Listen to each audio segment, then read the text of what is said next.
अभी रिसेंटली हमारे 4 एक्सीडेंट्स हुए हैं, 4 मौतें हुई हैं हमारे लाइनमैन्स की, जिसमें हमारे कुछ डेलीवेजर्स भी है। आज भी एक एक्सीडेंट, कल भी एक एक्सीडेंट हुआ है जिसमें हमारा डेलीवेजर जख्मी हुआ है। मैं इस ज़िमन में अपनी हुकाम से, अपनी एडमिनिस्ट्रेशन से ये पूछना चाहता हूँ, अप्रोक्सीमेटली 3 करोड़ रुपया हमें सरकार ने रिलीज किए हैं सेफ्टी इक्विपमेंट्स के लिए, लेकिन 1-1.25 साल से वो परचेजिंग उन इक्विपमेंट्स के बीसीएल से इस बारे में बात करी, रिटर्न में उनको लिखित में दी, अपने चीफ इंजीनियर प्रोक्योरमेंट प्लानिंग से बात की, उनकी तरफ से आश्वासन आया कि 10 दिन 15 दिन में ये इक्विपमेंट्स आप तक पहुंच जाएंगे। लेकिन आज 1 साल से ऊपर हो गया, हमारी 4 जानें जाया हो गई और हमारा एक डेलीवेजर नए सिरे से फिर जख्मी हो गया। हमें ये जवाब दीजिए कि हमें कितनी जानें देनी है जब जाके हमें ये इक्विपमेंट्स मिलेंगे। सरकार ने ऑलरेडी ये पैसे 3 करोड़ रुपए 1 साल पहले रिलीज किए हैं। दूसरा हमारा इशू है राइजिंग एक्सीडेंट। क्यों हमें हर बार विंटर आता है, काम का बोझ बढ़ता है, हमारे लाइनमैन मरते हैं, हमारे लाइनमैन शहीद होते हैं, हमारे डेलीवेजर्स शहीद होते हैं, ऐसा क्यों हो रहा है? ये इसलिए हो रहा है, हमारे ऑफिसरान जो अपनी ड्यूटी छोड़ के अपने ऑफिस में एसी रूम्स में बैठे रहते हैं, जेई का काम मेरा डेलीवेज कर रहा है, मेरा लाइनमैन कर रहा है, मेरा एमआर कर रहा है, मेरा टेक्नीशियन कर रहा है, जो कि उसके लिए नहीं बना है। जो हमारे काम है उसके प्लस हमसे बहुत सारे काम लिए जाते हैं, तो उस वजह से जो ओवरबर्डन है। रिसेंटली हमारा अब्दुल हमीद मीर जो अनंतनाग में फौत हो गया, जो शहीद हो गया, उसके पीछे एक कहानी है। उसको बहुत हिरास किया गया था उसकी एडब्ल्यू की तरफ से, उसके जेई की तरफ से और उसके एग्जाम की तरफ से। मैं वो बातें यहां पे नहीं करना चाहता हूं जो उस हादसे के पीछे है। बाद में हमसे पूछा जाता है क्या इसने सेफ्टी प्रोटोकॉल्स फॉलो किए थे? भाई साहब, आपने हमें क्या सेफ्टी इक्विपमेंट दिए हैं जो हम फॉलो करेंगे?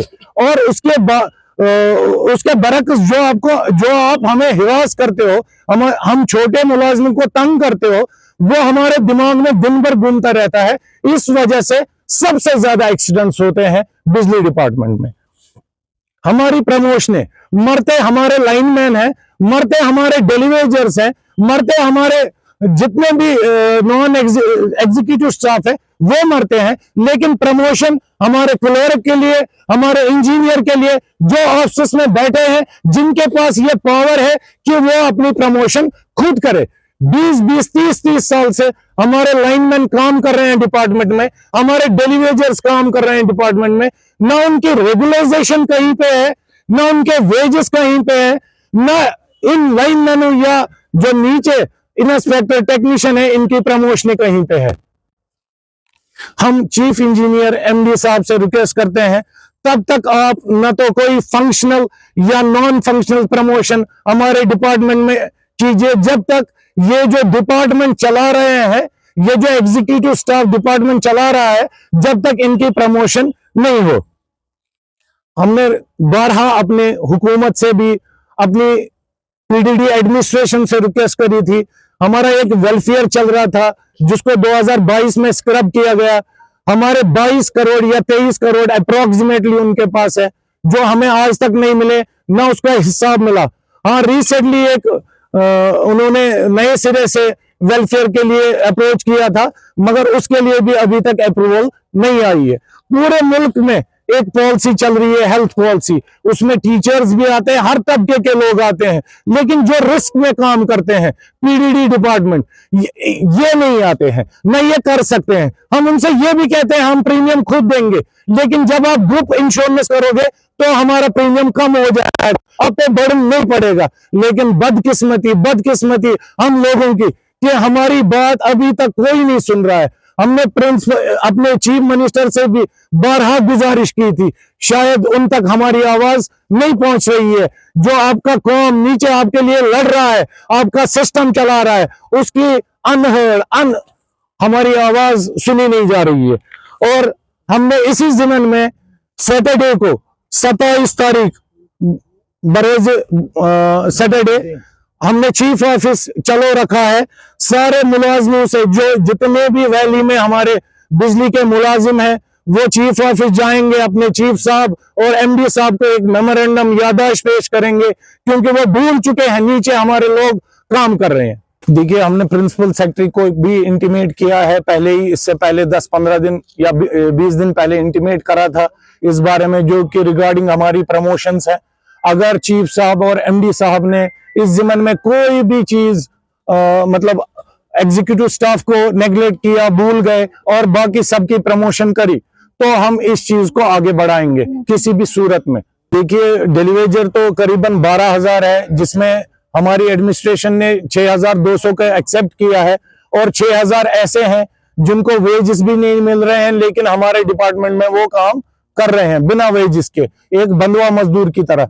और जो हमारे रेगुलर मुलाजमीन है, ये अप्रोक्सीमेटली 6 से 7,000 तक होंगे, जिनकी प्रमोशनें 20-20 साल से नहीं हुई है, जिन्होंने डिलीवरी से इस डिपार्टमेंट में कदम रखा है 15 साल 20 साल डिलीवरी का, उसके बाद जूनियर लाइनमैन 10 साल, उसके बाद लाइनमैन सेकंड, उससे आगे वो कभी नहीं गए हैं। At the verge of retirement वो 2610 में रिटायर हो रहे हैं या उनकी डेथ हो जाती है। अगर कोई पेंशन तक पहुंचता है तो उसकी पेंशन अप्रोक्सीमेटली 12 से 13,000 रुपए रह जाती है, जो कि अपनी फैमिली को या खुद की दवाइयां फीड नहीं कर पाता है।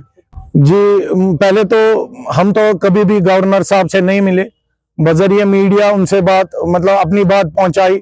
रिसेंटली हमने अपने चीफ मिनिस्टर साहब को अप्रोच किया है, उन्होंने ये कहा कि हम आपको टाइम देंगे। तो हमने बहुत सारी तरीकों से अपने अफसरान जो भी हमारे प्रिंसिपल सेक्रेटरी चीफ सेक्रेटरी है उन तक अपनी बात पहुंचाई है।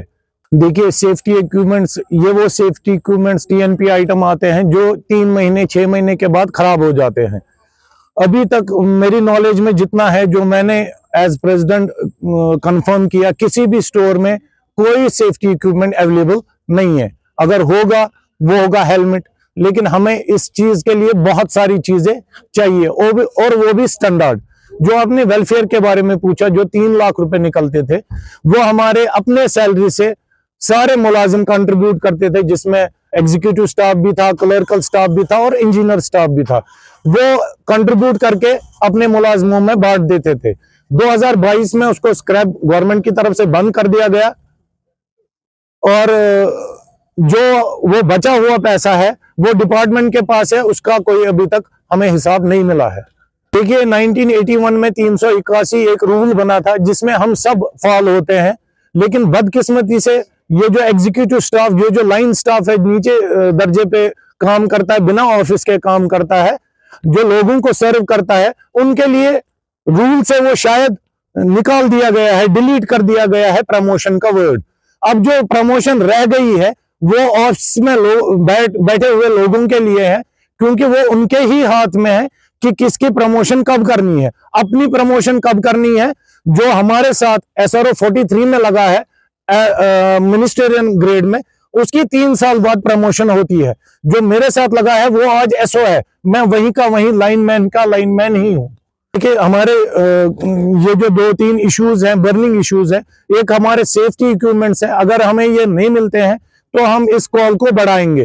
दूसरा इशू है जो हमारे एक्सीडेंट्स हुए हैं, जिनके पीछे हमारे अफसरान PDLs को सस्पेंड करते हैं या अटैच करते हैं, लाइनमैन को अटैच करते हैं, जिनका कोई रोल ही नहीं बनता है। जो रेस्पॉन्सिबल लोग हैं, उनके AEE, उनके JE, उनके एग्जन, अगर उनके खिलाफ कमेटी नहीं बनी, उनके खिलाफ एक्शन नहीं हुई, तब भी हम ये इस सूरत में भी अपनी कॉल को बढ़ाएंगे। तीसरी बात, जो हमारी प्रमोशनें हैं, अगर हमारे चीफ साहब और MD साहब ने मंजूरी नजर लोगों को प्रोवाइड करी और काम करने वाले लोगों को नहीं करी, अगर इस पे रोकथाम नहीं लगी, तो हम इस कॉल को आगे बढ़ाएंगे। मेरा नाम खुर्शीद अहमद वानी है, मैं सीनियर वाइस प्रेसिडेंट हूँ। मसला हमारा ये है, जो हमने एक दिन चीफ ऑफिस चलो की कॉल दी है, इल्मिया की बात यह है कि जो इंसान 2017-19 में रेगुलर हुआ उसके लिए प्रमोशन है, क्योंकि वो क्लर्क कैटेगरी में आता है।